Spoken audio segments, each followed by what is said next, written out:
I'm not going to be late for Louisiana, even if it means standing up China a little bit. We are 1 year out from a presidential election that will decide whether Donald Trump gets 4 more years in office or whether a still-to-be-determined Democrat will take the reins, a scenario that would dramatically shift where we are right now on everything from immigration policy to economic policy to national security.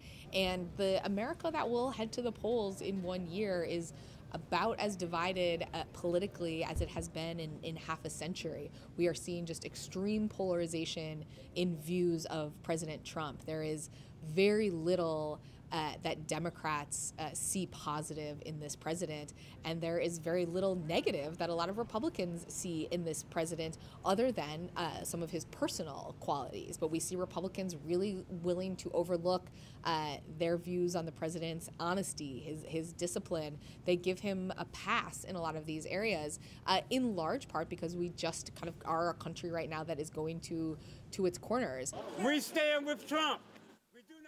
There is much that is unknown about where we will be 1 year from now. Will the economy be strong, or will some of these factors that we are seeing sort of bubbling up below the surface, such as the strength of the manufacturing industry, will they take a negative turn? Certainly, the economy for an incumbent president is really crucial.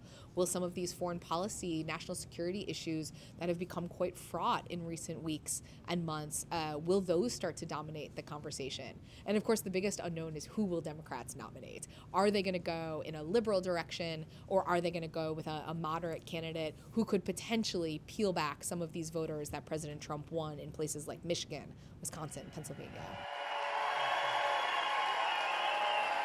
The president basically has one path to victory. It is a narrow one, but it is a very possible path, and that is to ramp up turnout among his core supporters, to try to really play to his base. This is not going to be a campaign where you're going to see the president trying to persuade voters who were lukewarm about him in 2016. This is a base strategy. So you can expect to see much more focus on illegal immigration, much more focus on those really core issues that got him to this place. And the thing his campaign is going to say is, you might not like President Trump, you might have some questions about his character, but we don't need a nice guy in the White House. They want to paint this portrait of a tough guy and say that is what the country needs at this point. The biggest thing for Democrats right now is who can win. The problem for Democrats is that they don't yet know who that is and what kind of model that is.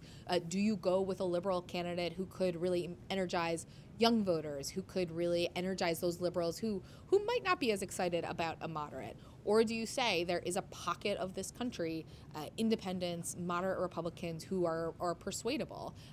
It's an unknown for Democrats. They're basically making a bet as they nominate their candidate on what electability means in 2020.